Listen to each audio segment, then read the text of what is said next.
Jason is a PhD student at the University of Western Ontario. He has diverse interests. He's involved in a research project on cognitive science of religious culture and a research project on conscientious refusal in medical care, as well as other things. And his title today is Possible Persons and the Value of a Life. The response will be by Ben Sax. Thanks very much. Thanks, David. Okay, so start by considering three cases. Case one, had your parents had sex 30 seconds or say 30 days earlier than they did, you probably wouldn't exist. Case two, had biological evolution taken a slightly different course at various stages in the past, neither you nor your species would exist. Case three, had numerous factors connected to the fine-tuning of this universe differed ever so slightly, you surely wouldn't exist. So I want to claim that these cases reveal something we'll call radical contingency, and very roughly we'll say that it was radically improbable that you or your species would have ever existed. So if there would be a gambler ahead of time to bet on this, and the gambler didn't have the property of being omniscient, it would be a rational bet to bet on anybody here.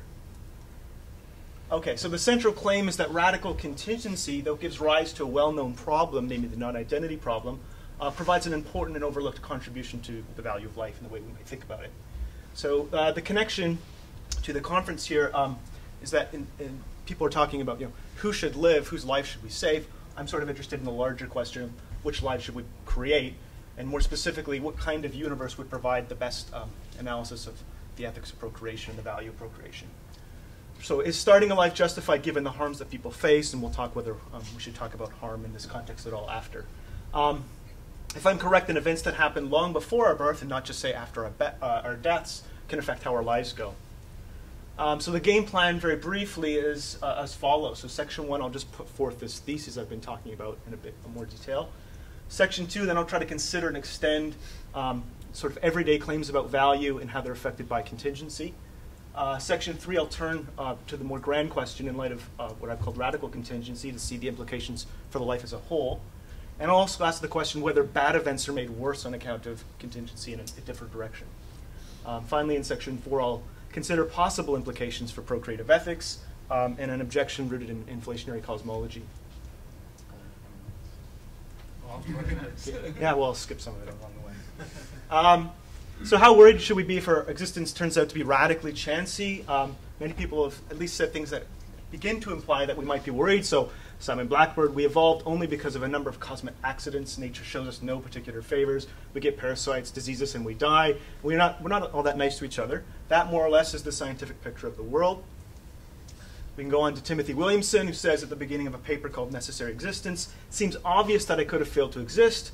My parents could easily have never met, in which case I should have never been conceived and born. The like applies to everybody. More generally, it seems plausible that whatever exists in space and time could have failed to exist. Events could have taken a radically, utterly different course. Our existence, like most aspects of our lives, appears frighteningly contingent. David Benatar says that the recognition of how unlikely it was that one would have come into existence, combined with the recognition that coming into existence is always a serious harm, yields the conclusion that coming into existence is really bad luck. Optimistic one. Steven Weinberg, it's almost, we could go on to these quotes, but basically he says, look, we want to believe something that more than just more or less a farcical outcome of a chain of accidents, a farcical rather, and but then he says, look, you can get beyond the tragedy by thinking about science, but it's a pretty tragic scenario initially. We could go on to others, and Conway Morris says at the beginning of this thing, either we're a cosmic accident without meaning or purpose, or alternatively leaves it ... The implication is that if somehow we weren't designed and if somehow our existence was too contingent, that would be bad for us. So we could look at distinct worries here. I won't spend too much time, but some of them might have a religious flavor, right? So it'd be horrible if existence was too chancy, and perhaps part of that is the fact that it might be undirected. More pessimistic view by Benatar, because existence is already bad, it's going to make it even worse, right? Now, Benatar doesn't actually explain why that would be the case, but he does say that in that one passage. And then there's also Williamson's sort of non-inferential view. I'll just say it's a direct sort of intuitive response. Seems like this is just frightening. We're not entrenched in the universe at all. It's sort of, our lives are rather fragile in that sense. My claim is that for whatever negative aspects we might think about, contingency has some good news that we might care about. So we'll call it existential contingency for that reason.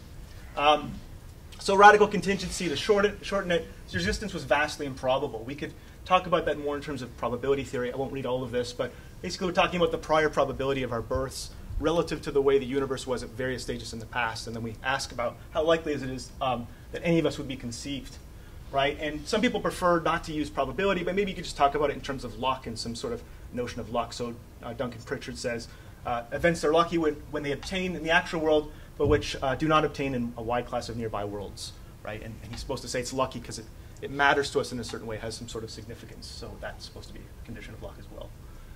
So 3 quick examples we could talk about. You can talk about examples in fine-tuning. Some of these are disputed, but usually you can find at least a few that people will accept. In biology, Gould says this: we're here because an odd group of fishes had a particular fin anatomy that could transform into legs for terrestrial creatures, because comets struck the Earth and wiped out the dinosaurs, thereby giving mammals a chance not otherwise available. So thank your lucky stars in a literal sense. And finally, social, Parfit's well-known claim: how many of us could truly claim, even if railway motor cars had never been invented, I would still have been born? I borrowed this calculation from Shelley Kagan, but he looks at, the likelihood of being conceived within a year of your conception, and gives you this, vast number. There's some simplifying assumptions in there we could challenge, but the general picture's clear. So now we have a general sense of what we're talking about. Then we want to maybe ask about contingency and value. Here's an everyday example that I've been trying to think about. So here's a case. A well-known New York firm receives about 1,000 roughly equally impressive applications for a major position where, say, 500,000 or $1 million a year. As the committee sorts through the pile for initial screening, the CEO accidentally trips and spills coffee all over the desk. Though the coffee surprisingly manages to miss most application, one is thoroughly soaked. Feeling bad about the situation, the CEO calls the relevant applicants to hire him on the spot. The candidate is informed it must be about what has happened and is told it must be his lucky day. Okay, another case too, we'll call it the lottery. So you walk into a French casino just to see the place. You have a couple of drinks but no plans to gamble. On your way out, you notice a chip fall on the floor and you decide to put it in the nearest slot machine. Just for the heck of it, lights go off, noises are made, and to your astonishment, you've just won some sort of lottery condition or gambling condition. Example 3, here's a more mundane example, which for me is important because it brings the point home in a certain way. It's the holiday season. The mall parking lot is jam-packed with numerous drivers like vultures looking for the next available spot. Just as you pull out into the lot, one vacancy opens up right in front of you and you quickly grab it. Finally, example 4 in surgery, your daughter has a 10% chance of surviving a required brain operation. Shortly after discovering these odds, a doctor comes out to report that your child's going to pull through just fine. So it seems to me my reaction to these things, and you can ask if you have similar reaction, is that there's something good in these cases, and that part of the goodness is rooted in the improbability we're talking about. Right? So it seems like the improbability of a certain event contributes to its value in a certain way. And the assessment seems rational, at least in the following sense. At least initially seems strange if somebody was completely indifferent to that latter part. And so we could say maybe there's an extra degree of appreciation in valuing that's warranted. Right? And it's not to say in case 1 that you don't value achievement. If you had been the only successful applicant in case 1, that'd be great. But because that wasn't an available option for you, seems like the luckiness did contribute to the goodness of your job.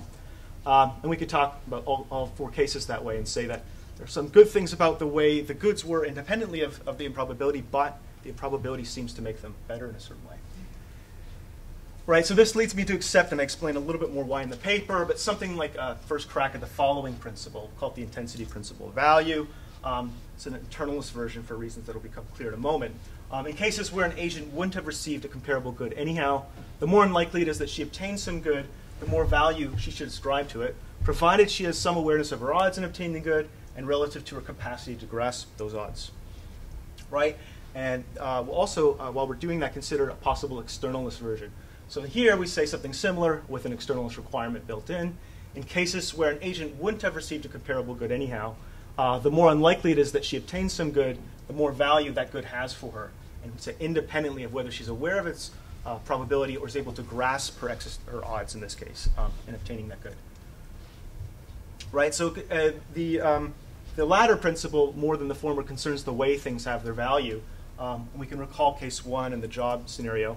Right, it seems like the luck is still a good thing, even if the candidate's never told about the coffee story. It seems like there's still something objectively potentially good about having been that candidate. And we could ask a question of whether intrinsic value could be talked about meaningfully at this point, right? So could intrinsic goods be intensified by some environmental or historical facts, or facts about contingency more generally? Some say that the intrinsic value of X is wholly determined by intrinsic features, and therefore you could talk sensibly about value, intrinsic value being sensitive to environmental conditions. But then again, many people do think context matters, even though they have different stories about why. So, for instance, Herka thinks that if you want to make sense of the notion of post-mortem, posthumous achievement, then he thinks that you have to tell a story that gives intrinsic properties an ability to affect intrinsic value. Birdsley talks about rare stamps, and or Abraham Lincoln's pen from Kagan can also seem to possess intrinsic value. So I'm largely taking their claims for granted, but those are possible areas of dispute. Section 3, the application to life's value. So the first options, we might say, once we find out just how radically improbable our existence was as a whole, then we should value our lives more. And more particularly, once we find out how improbable that any of the goods we enjoy would be experienced by us, then we should appreciate those goods and enjoy them more in a certain way. And it's not to say that non-existence is bad for the never-existent or for the merely possible. So here's a quote from McMahon on non-comparative benefits. To be caused to exist with a life worth living seems to be a good for the individual to whom it happens. There's no problem in identifying the subject of this good. So the better the life is, it seems to follow the better the good of being brought into existence. Right now, 2 psychological worries present themselves at this point. One is that there's just this fundamental limitation in our capacity to think about probability, right? So Humer and Broom talk in different contexts. When you get into big numbers, trillions versus billions, it's hard for the human mind to really make sense of the difference. And so in response to that, we might say, well, still we can see that our existential odds are exceedingly low, and maybe to get a bit of an indirect grasp on it, winning 2 or 3 lotteries is a lot less likely than winning just one, and we can say comparatively our existence is certainly less likely than winning 2 or 3 lotteries in a row. And the other response that we alluded to earlier is that maybe some people just have a response of, this is frightening in a certain way. We can feel that we're supposed to exist, or some people say that. So similar intuition would be like you're supposed to find a particular mate in life. And a lot of people find these things intuitively plausible. David mentioned cognitive science of religion before, so there's a good story in cognitive science of religion about why people feel that way. It has to do with something called existential theory of mind in the work of Jesse Baring, but I'm going to skip over it and just mention the name. But there are reasons, I think, to think those intuitions are unreliable in both cases. And given common outlooks of the world, some secular, naturalistic, some religious, I think even they have reasons to deny those claims. So second option is to go externalist. You benefit from RC whether or not you realize it, in the sense that, in a similar way as the job applicant, we talked about benefits even without the realization of the chance in getting his job. And even if you wrongly think that RC, what I call radical contingency, is false, so even if you have beliefs about contingency, they just happen to be false, you can still benefit from it, the phenomenon itself. And that's desirable as a result, as far as I'm concerned, because most people don't really think about the contingency of their existence and the connection to value. Lastly, it could be an insurance plan for those who do think about it, but nonetheless aren't convinced that RC is true. Okay, so 3.1, isn't there a dark side to contingency, right? So you might say this is a little bit too sunny because bad things happen all the time. At least some of those bad things seem rather improbable. Can we easily construct a negative version of this intensity principle to neutralize the gain we've talked about if there is a gain? Right, so here's a quick series of cases to sort of invoke our intuitions about this. Case 1, a 14-year-old gets pregnant and infected with HIV following her first sexual experience. Case 2, a 30-year-old man is informed that he has a rare genetic disease that affects about 1 in 200 million, and that he has 5 years to live. Case 3, a woman's fined $1.9 million for illegal downloads, 80 grand per 24 songs. And that's, in fact, a news clip, so that one was real. Case 4, you pull out of your space in a seemingly empty parking lot and feel that you've hit something. You get out and see that there was a smart car directly behind you with a damaged bumper. One car in the lot, it was the one behind you, it was small. Right, so the response here that we might say to this worry, but look, there are all these bad things too, and by virtue of RC, they would be made worse if the logic is supposed to be symmetrical.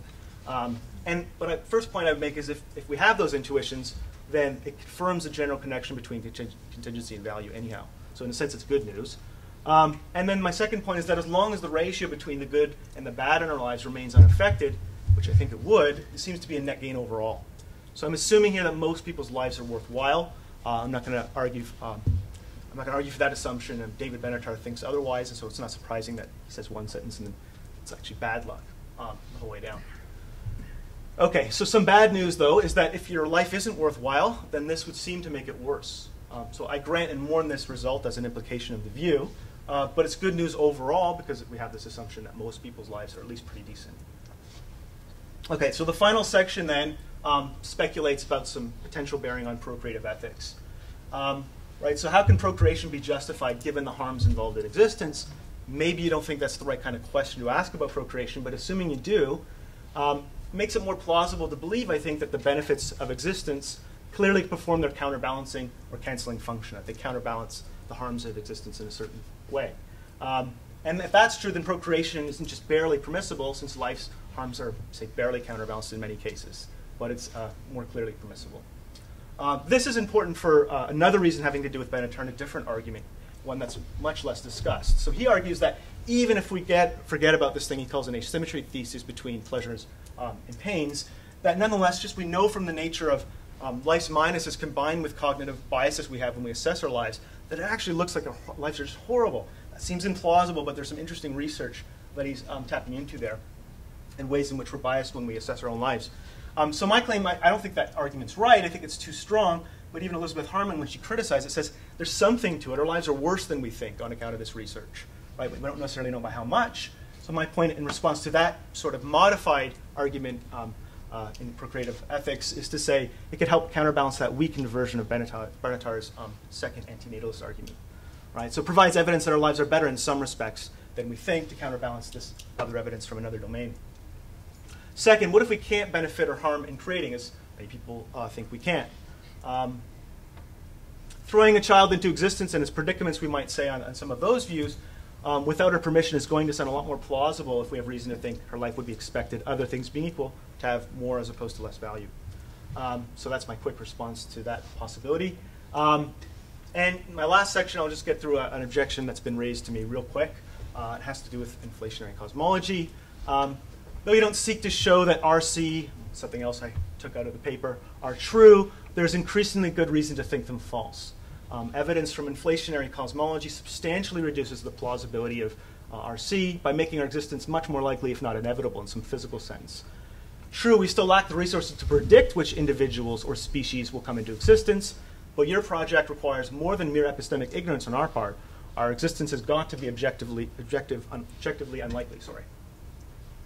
Right? And another way of putting that is to say it suggests that all physically possible persons are actual somewhere in the multiverse.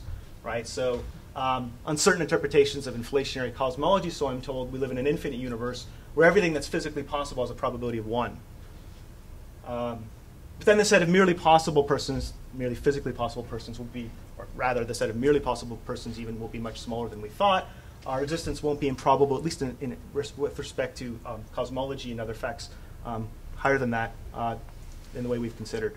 So my response, very briefly, is that it's good that for me that this picture of cosmology is still highly controversial. Many think it inherently untestable. But secondly, it's not obvious to me that it actually is correct anyhow. So a multiverse might be a radically contingent entity, unlikely to emerge in the first place. That's at least something that some metaphysicians talk about. Right, so some people claim that the multiverse generator would require some sort of fine-tuning. I don't know if that's true, but it does tell us that the objector needs to say more. So RC might be true even given the picture of cosmology. But the final part that we might question is whether in determinism, we might say it's better for the project, whether it's required. It doesn't seem clear to me that it is. Right? So the claim that various events in the world are radically unpredictable is far from trivial when we think about lotteries and value. Right? So you can imagine somebody reasoning in the following way. Why be extra excited on account of beating such amazing odds? Given the truth of determinism, you're clearly bound to win just right now. Seems to kind of miss the point, at least as one way of telling the story I'm trying to tell. Okay, so finally, I guess it's almost finally, you might say that there's a disanalogy here though, that unlike ordinary lottery contexts, when it comes to sort of existence lotteries, everybody who wins them observes the fact that they won, not before, but after the fact, right? So we can't help but observe our existence. There's an observation selection effect or something like that. And therefore, normal lotteries aren't like that. You don't know ahead of time before you win. In fact, you know it's improbable that you win. But this doesn't seem to me relevant for a reason, a variation on a theme that comes out of John Leslie's work. You learn that a trained firing squad who always intended to kill shot several rounds at your sleeping mother while she was pregnant with you and missed. You would rightly be amazed to learn the outcome, even though you wouldn't have been around to learn otherwise. If that's true, maybe we can rationally appreciate the value of improbable goods retroactively. Thanks.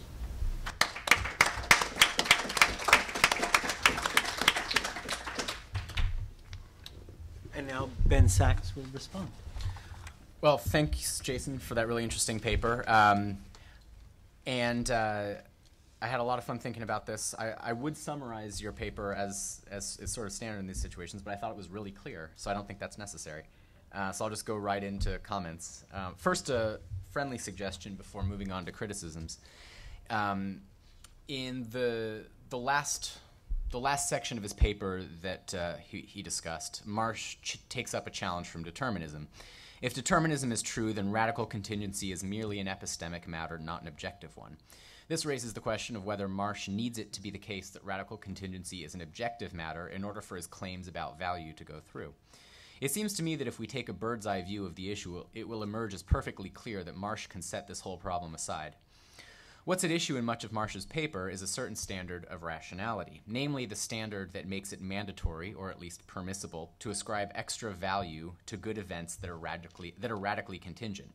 A standard of rationality is, of course, a normative standard, a source of reasons. There are legitimate questions about whether we can have reasons of any kind at all on the assumption that determinism is true. I mean, what's the role of reasons in a world where all one's actions are determined? But within the context of this paper, that concern can be set aside. Not every paper on normative issues needs to fight that fight. Marsh then should simply assume that there are reasons and thus normative standards. Notice, however, that if we're assuming that determinism is no threat to normative standards as a class, then there's no reason to examine whether determinism is a threat to particular normative standards, like the one that Jason tried to advance. If determinism takes down any part of the normative domain, it takes down the whole thing. It is no more of a threat to any one normative claim than it is to any other. So that's it for my friendly suggestion. A minor issue that I wanted to get into first. Marsh suggests that his claims about value have implications for the ethics of reproduction. Namely, their truth would make it the case that an act of reproduction that we otherwise would have thought had only a very slightly positive ratio of benefit conferred to harm inflicted would in fact have a substantially positive ratio. It's not clear to me, however, that this matters morally. It's plausible to think that what matters morally is just whether the ratio is positive or not. If it's positive, then the person created through that act of reproduction is not wronged. If it's negative, then he or she is. Of course, it's possible that the moral principle just enunciated is false. Perhaps what's true is that the degree of positivity must be large. This perhaps would be a way of accounting for the moral asymmetry between harms and benefits. That being the case, many non-consequentialists would be drawn to this principle. In any event, the relevance of Marsh's claims about value to the ethics of reproduction remains an open question. Three broader issues. First, in the part of the paper where he first explains the implications of radical contingency for the value of life, Marsh aims to substantiate two claims. The first claim, and I'll quote from the paper itself here, "Our awareness of RC should make us appreciate our existence more than we do, assuming that we find our lives worthwhile." His second claim, and I'll quote, "The second way of benefiting from contingency is that it reveals our lives are objectively more valuable than we think." Since he uses the locution, "the second way of benefiting," quote, it is reasonable to assume that Marsh believes he pointed out two ways of benefiting. But what was the first way? Marsh's first claim could be right. It could be true that radical contingency should make us appreciate our existence more than we do, without our being benefited anyway. Is being rationally licensed or required to ramp up one's appreciation for one's own existence itself a benefit? I don't see how we can benefit from being subject to a particular normative standard, unless that standard is enforced, which this one clearly isn't. Not only do I not see how one can benefit from being licensed or required to ramp up one's appreciation, I don't even see how one can benefit from ramping up one's appreciation. Perhaps one suggestion would be that appreciation or gladness is a pleasant mental state. But of course, Marsh is not suggesting that we will or should actually enter into such a mental state with any frequency. The bottom line here is that I think Marsh has shown us just one way in which we could be benefited by radical contingency, the objective way. This puts a lot of pressure on the externalist version of Marsh's intensity principle, which must be true in order for there to be a connection between radical contingency and the increased objective value of the good events in our lives.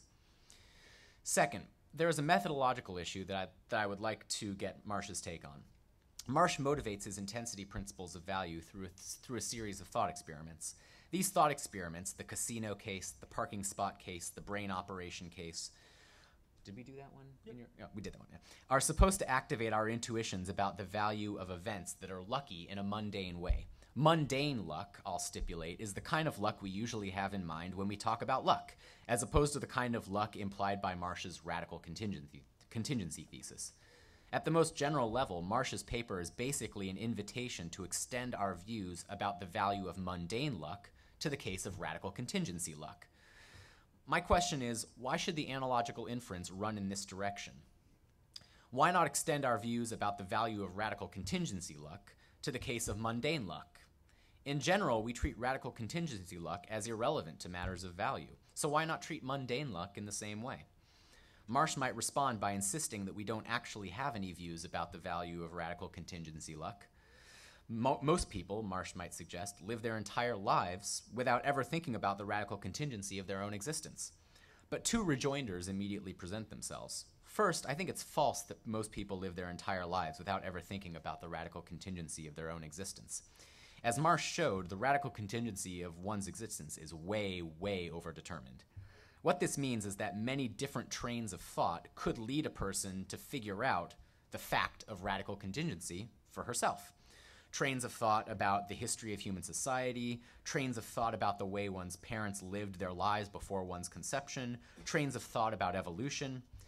Moreover, one could simply be told about it. Many religions do this. So do some television shows and movies. It's a Wonderful Life comes to mind. So anyway, that's my first rejoinder. I think people generally get it when it comes to radical contingency. The second rejoinder is that if people don't get it already, we can make them get it by explaining it to them. Given this, why don't we explain it to them and then ask them whether it makes them rethink any evaluative beliefs that they previously had? Now, I'm not criticizing Marsh for failing to engage in experimental philosophy. Seeing as Marsh himself understands radical contingency, he could have just consulted his own intuitions about it, and he could have encouraged the rest of us to do the same. This brings us back to the original question. Seeing as how we all have intuitions, or at least can have intuitions, about both the value of mundane luck and the value of radical contingency luck, why should we force our views about the value of radical contingency luck to conform to our views about the value of mundane luck? Why not do the reverse? By way of concluding, I'd like to invite some reflection and perhaps discussion on whether Marsh's paper has any implications for valuing lives. Almost all priority-setting regimes in effect in the realms of health policy and environmental policy place some weight on utility. In other words, one of the things they try to do is extract as much good as possible out of each dollar spent. An easy strategy for implementing a concern for utility is to focus one's effort on those problems that threaten the most people. This, of course, works to the detriment of the people who end up being afflicted by relatively improbable diseases or environmental harms. Most of us, I think, are comfortable with this overall. Yet, according to the externalist version of the intensity principle of value, improbable harms are, per se, of more disvalue than probable harms. So if we believe in that principle, and also believe that the principle of utility should play a role in priority-setting decisions, it seems that we should reconsider whether focusing our efforts on those problems that threaten the most people is really the right thing to do. The only way around this, as I see it, is to suggest that beyond a certain point, improbability stops counting.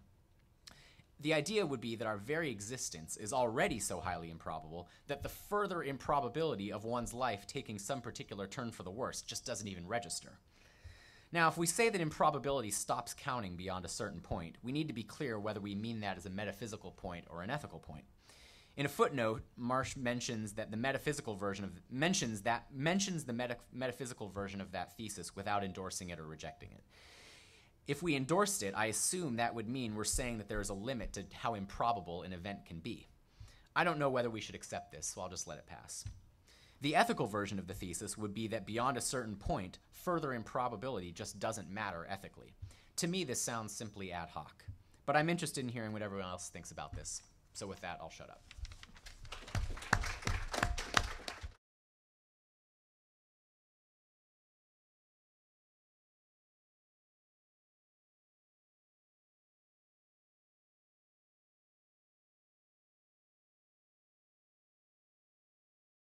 In the first version of the paper, which I shortened for conference purposes, I, at the end, talked about the possibility that saying it's required is just too strong, but it's permissible. So that might help in cases like that. The other thing is, I'm not so sure. So maybe it's a case of different intuitions, but I think a more salient, example would be, what if she's literally, just lost her hand, right? And finds out it was so. Maybe that's not the right way to think about it. I'm not sure. So the way I'm wondering about the example is if the fact that it hasn't happened yet is relevant. I'm not sure if there's a relevant difference. I haven't had a chance to process it. So the probability of keeping something versus gaining it in the first place, but maybe I have to think about that. But I'm open to the possibility there are counterintuitive implications, and then telling it all up would be interesting, but I'll have to think about that particular example more.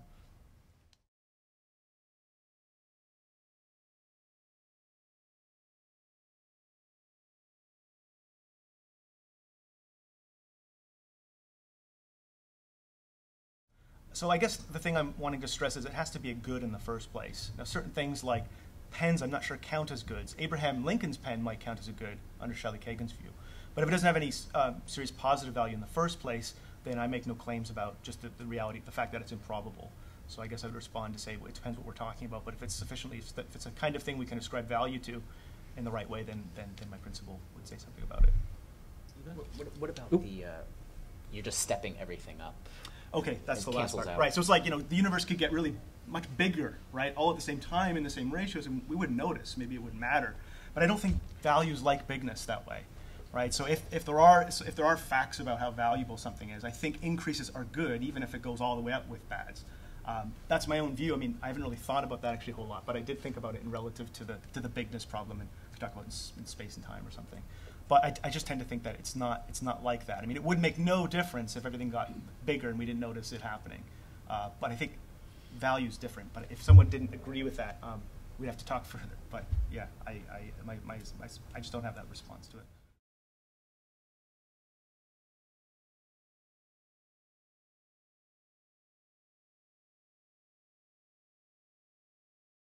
My response is I don't think that would be less contingent, right? So whatever child gets actualized, it was no, from the standpoint of, first of all, its parents, the fact that they exist is radically contingent anyhow. So the numbers, I don't even know if they'd make a difference. That's what I talked about. Maybe it runs out of gas, at least in a way that would have practical bearing. But even if that's not true, so that it's slightly less, I think the difference in value would be so inconsequential that I'm not sure relative to the improbability chains that we're talking about, it would make much of a difference. But my real point is I don't think it's actually less contingent on the way we select an actual person.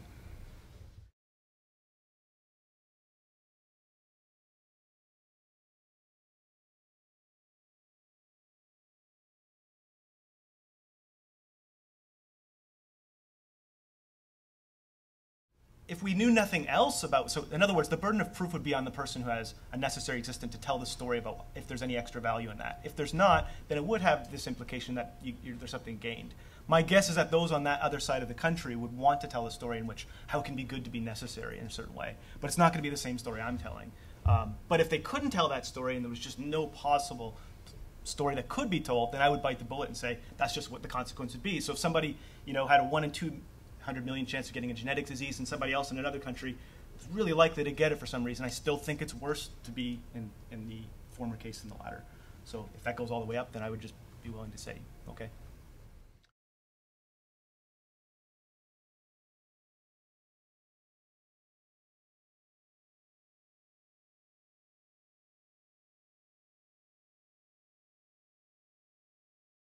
I think I would respond that and I have to say more about this, but I think the kind of thing that's making that true, that it's improbable, is somehow not as interesting.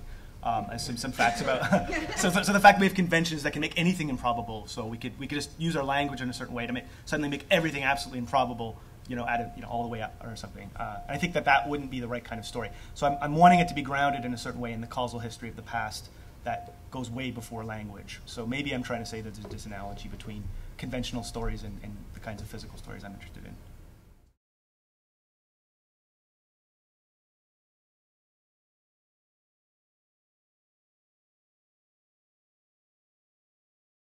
So I don't try to tell that kind of story in the paper. I do say this, that if you have certain theories of value or even certain theories of well-being that eliminates you from making these moves, then that person simply couldn't make these moves. There still may be some sort of burden of proof on me to tell a story about it. If it's true that there are no theories of value that people hold, such that this wouldn't be good to have the ratios all go up at the same time.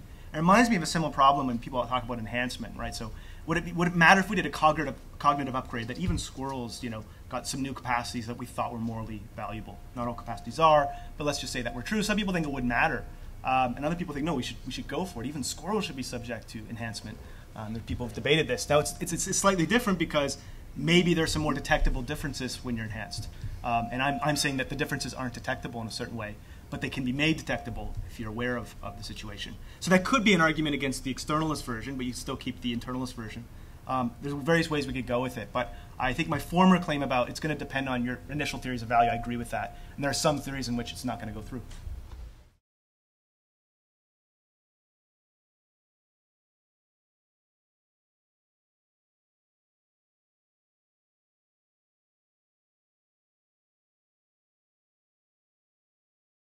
I guess I kind of think when I go back to my everyday examples that if I get the 1 in 200 million who gets the wrong kind of disease, my reaction, and maybe people's reaction is different. Actually, the disease is worse for me in a certain way. That I despise it. Now maybe it's a fact about the way I'm valuing that second order, but I don't know. I don't see that I have that reaction. The question does remind me of something that's relevant, that's been brought up a few times, which is that, again, one of those things I did in this longer paper, which isn't always an excuse, I know, but is that there's a way to do this even without the intensity principle at all, which is to say that, non-inferentially, in the same way we can have this fright response, like, say, Timothy Williamson's sort of response, whether he meant it or not. Some people would have that response. It's just direct. I think he's justified in having that response. I think, that's completely compatible with lots of views in common sense epistemology. And I could say independently of, which I do say in another version, independently of these intensity principles, you might just have that non-inferential route going the other way. It's just that you have this non-inferential immediate sense when you think about the causal history of your existence, you value your existence, and it just feels like your existence is better in some way. I'd have to tell the story about what that's like in the same way that the fear response would have to be cashed out further, but the main point is that it goes through on that view without the principles of value that I've talked about.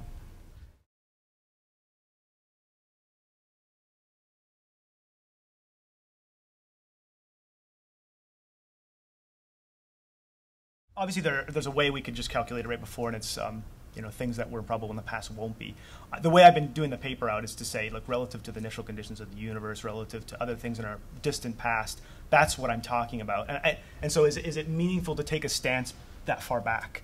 I kind of think it is, but so I think there's a strong difference in talking about, because in other words, even if it's true that I can talk about the cup at a particular time 2 seconds before and calculate it with no surprises, that wasn't always true. But I'm not calculating relative to that time right before. I'm calculating relative to this other time. And so unless we think it just doesn't matter at all that it's radically contingent when you go back in time far, then I guess I'm just not seeing how the fact that I can calculate it closer to a certain time is gonna detract from the claims I made. I'm not seeing what the connection is.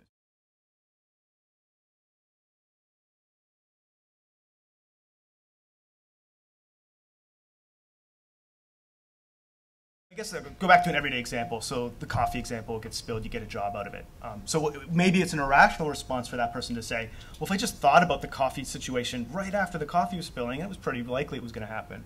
I tend to think we wouldn't react that way, and the question is maybe it's a fact about my psychology that's somehow irrational, right? That the fact that if that was you and you got the job on account of it, would you reason this way? I don't think we would, but maybe that's just a symptom of some sort of irrational urge. I tend to think it isn't that, but I tend to think that going back just matters in time.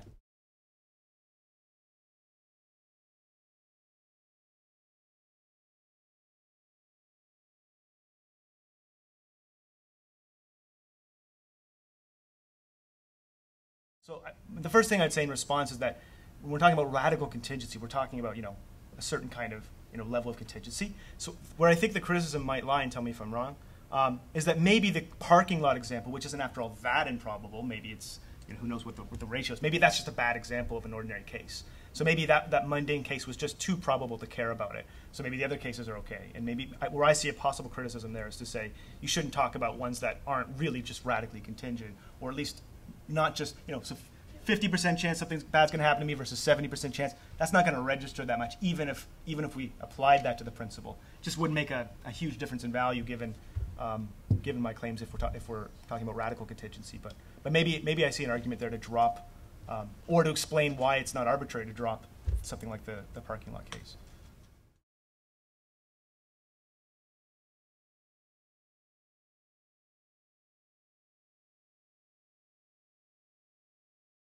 So I guess if it were the fact that I was talking about the bare fact that we exist being what's interesting, then the bare fact that we die would just cancel it out. But I'm not talking about just bare existence, but I'm talking about existing with certain goods in the world, right? So we're enjoying these certain goods that we're valuing, and that's what's supposed to be intensified. So I don't see how the fact that we're going to die is going to cancel all those things out. Now, you might tell a story in which the badness of death somehow increases in some way, but again, I don't think that would neutralize the effects all the way down of the goods of life.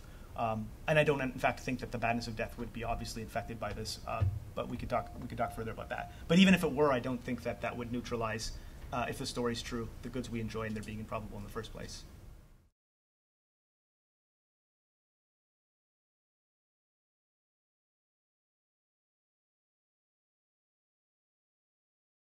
There are different ways of dying, and some of them can be contingent. Maybe the fact that you're going to die is guaranteed if you live, but I think the previous person could say the fact that the fact that some person's identity would die is going to presuppose that they lived, and so it's still going to be as improbable as their birth. But I mean, so I think the latter part was to say, could there be ways of dying that were more chancy that would matter? I kind of think there is, but I kind of think there are ways of dying that could be just so unlikely that it would make us, be more upset about the fact that we know what's happening.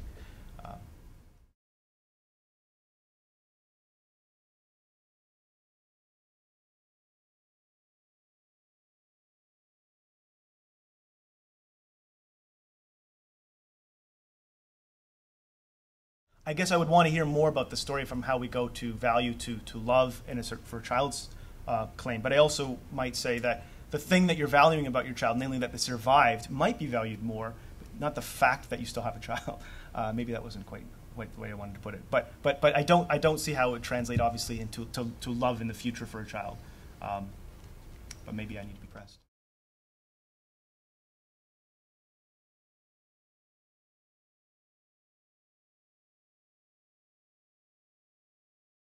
So in the story I'm telling, it kind of goes back to, I think, one of the sort of assumptions under another criticism. Is it going to matter how much those things work? I guess it depends on what I want to say about how contingent something has to be before it matters that much, right? So if it's going to track the improbability, how much does it matter relative to, so T1 in the time in the universe, relative to like, a few seconds in our life, or a few years in our life, or 10 years in our life, maybe the amount of value is so inconsequential that it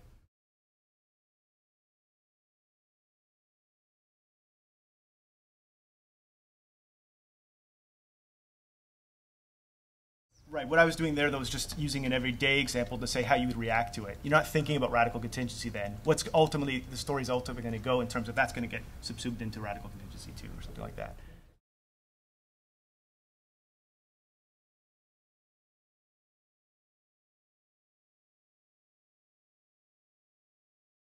So I guess that would depend on your initial theories about whether we have personal obligations to maximize value in the first place.